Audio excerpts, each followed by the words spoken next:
Hello friends, എല്ലാവർക്കും നമ്മുടെ പുതിയ വീഡിയോയിലേക്ക് സ്വാഗതം കേട്ടോ. ഇന്ന് രാവിലെ തന്നെ നല്ല ചൂട് പത്തലാണ് ഉണ്ടാക്കിയതെന്ന് വെച്ച് കഴിഞ്ഞാൽ ആവിയിൽ വേവിച്ച വത്തലല്ല, കല്ലിൽ ചുട്ടെടുക്കുന്ന വത്തലാണ്. അതിൽ കുറച്ച് നെയ്യൊക്കെ ആവശ്യമാണ് കേട്ടോ. നമ്മുടെ ദിവാൻ മോനോ അയാൻ മോനൊക്കെ കൂടുതൽ ഇഷ്ടം ഈ ഒരു പത്തലാണ്. കല്ലിൽ ചുട്ടെടുത്ത കുറച്ച് തീ കൂട്ടി വെച്ച് ആക്കുമ്പോൾ നല്ല ടേസ്റ്റ് ഉണ്ടാകും കേട്ടോ. അതിന് നമ്മൾ ഉണ്ടാക്കിയത് മീൻ കറിയാണ്, അയലക്കറിയാണ്. ഇപ്പോൾ അയലക്ക് കിലോന് 100 രൂപ വിലയുള്ളതുകൊണ്ട് കൂടുതൽ നമ്മൾ അയല തന്നെയാണ് വാങ്ങാറ് കേട്ടോ. അപ്പോൾ അയലക്കറിയും പത്തലുമാണ് ഇന്നത്തെ ബ്രേക്ക്ഫാസ്റ്റ്. അപ്പോൾ ആ കറി തന്നെ നമുക്ക് ഉച്ചയ്ക്ക് ചോറിനും എടുക്കാമല്ലോ. അത് പൊരിച്ചിട്ടും വെച്ചിട്ടുണ്ട്. നല്ല വലിയ അയിലയാണ് കിട്ടിയത്. ചെറിയ അയിലയാണ് മിഞ്ഞാന്ന് വരെ കിട്ടിയത്. ഇന്ന് കുറച്ച് വലിയ അയിലയാണ്. അപ്പോൾ ബ്രേക്ക്ഫാസ്റ്റിന് അയിലക്കറിയും പത്തലും. പിന്നെ നമ്മുടെ ചായ നേരത്തെ തയ്യാറാക്കി വെച്ചതായിരുന്നേ. ഹസ്ബൻഡൊക്കെ ജോലിക്ക് പോകുന്നതിന് മുന്നേ ചായയൊക്കെ ആയിരുന്നു. അത് പിന്നെ ഒന്ന് ചൂടാക്കിയിട്ട് കുടിക്കാമെന്ന് വെച്ചിട്ട് ഞാനിത് ചായ കുടിക്കാൻ പോയെന്നേ. അങ്ങനെ നമ്മളെ ചൂട് പത്തലും മീൻകറിയും ചൂട് ചായയും കഴിച്ചിട്ട് പെട്ടെന്ന് വരാം. അപ്പം അതൊക്കെ കഴിച്ച് കഴിഞ്ഞ സമയം 10-11 മണിയായി കേട്ടോ. അപ്പോഴാണ് ഇന്നലെ കൊണ്ടുവന്ന മഞ്ഞക്കാജിയും ബ്രൗൺ കാജയും കണ്ടത്.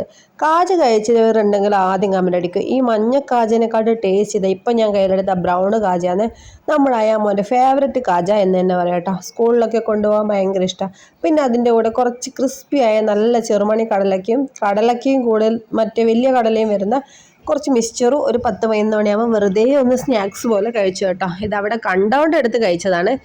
അങ്ങനെ അതൊക്കെ കഴിച്ച് ഇനിയുള്ള പരിപാടി ഉച്ചക്കത്തെ ചോറാണ്. അപ്പോൾ ഉച്ചക്കത്തെ ചോറ് കഴിച്ചാലോ. ഇന്നത്തെ എൻ്റെ വാട്ട ഈറ്റയുടെ ഇതാ ഉച്ചക്കത്തെ ചോറ് വരെത്തുക കേട്ടോ. ചോറ് കഴിക്കാൻ ആരൊക്കെയാണ് കൂടെ പോരുന്ന് വന്നു കേട്ടോ. നല്ല ചോറാണേ.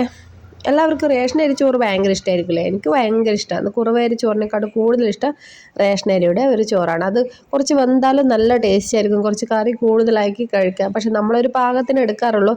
ചിലർക്ക് നല്ല വെന്തത് ഇഷ്ടമാവില്ലല്ലോ. അപ്പോൾ അങ്ങനെ ഒരു പാകത്തിനെടുത്ത ചോറാണ് നമ്മൾ രാവിലെ വെക്കുമ്പോൾ കേട്ടോ. ചോറ് ഹസ്ബൻഡൊക്കെ ജോലിക്ക് പോകുന്നതുകൊണ്ട് ചോറും കറിയൊക്കെ എടുക്കുന്നതുകൊണ്ട് രാവിലെ ആക്കും. അപ്പോൾ അതിനും ഞാൻ പറഞ്ഞില്ലേ, ഇന്ന് ചായക്കും ചോറിനും ഒരേ കറിയാണ്, അയിലക്കറി അരച്ച് വെച്ചത്. അപ്പോൾ അതിൻ്റെ കഷ്ണം ഞാൻ എടുത്തില്ല കേട്ടോ. അയില കൂട്ടി മടുത്തതുകൊണ്ട് അയിലേൻ്റെ കഷ്ണം ഞാൻ എടുത്തിട്ടില്ല. അതിൻ്റെ പൊരിച്ച മീൻ എടുക്കാമെന്ന് വിചാരിച്ചിട്ട് പൊരിച്ചെന്നൊരു വലിയ പൊരിച്ചതെടുത്തു.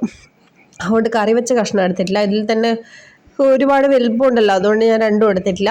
ഏതെങ്കിലും ഒന്ന് എടുക്കാമെന്ന് വിചാരിച്ചു. ഇഷ്ടംപോലെ കഷ്ണമുണ്ട്. പിന്നെ അധികം കഴിക്കാൻ കഴിയില്ല, ദിവസവും കഴിക്കുന്നതുകൊണ്ട്. പിന്നെ അതിലേക്ക് വില കുറഞ്ഞതുകൊണ്ട് അങ്ങനെ വാങ്ങിച്ചതുള്ളൂ. അപ്പോൾ അതിൻ്റെ കൂടെ കുറച്ചൊരു ടച്ചിങ്സ് ആയിട്ട് നമ്മുടെ കഴിഞ്ഞ വർഷം ഉപ്പിലിട്ട മാങ്ങയുണ്ടായിരുന്നു. അത് ഫ്രിഡ്ജിൽ വെച്ച് സൂക്ഷിച്ച് വെച്ചിരുന്നു. അതെവിടെയെന്ന് ഓർമ്മയില്ല, പെട്ടെന്ന് അതാ തപ്പിയെ. അങ്ങനെ കിട്ടി നമ്മുടെ ഉപ്പിലിട്ട മാങ്ങ. നമ്മുടെ വീട്ടുമുറ്റത്ത് തന്നെയുള്ള മാവാണ്. അതിലെ മാങ്ങയാണ്, നല്ല നാടൻ മാങ്ങ. അത് ഉപ്പിലിട്ട് ഇത് ഏകദേശം അത്രയായി.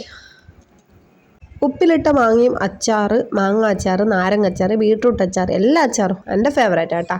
അധികം കൂട്ടിയാൽ മോശമെന്ന് പറയുന്നതുകൊണ്ട് അധികം കൂട്ടാറില്ലേ. ഇന്ന് കുറേ നാളുകൾക്ക് ശേഷം എടുത്തതാണ്. അതിൻ്റെ വെള്ളവും കൂട്ടി കഴിക്കാൻ നല്ല ടേസ്റ്റാണ്.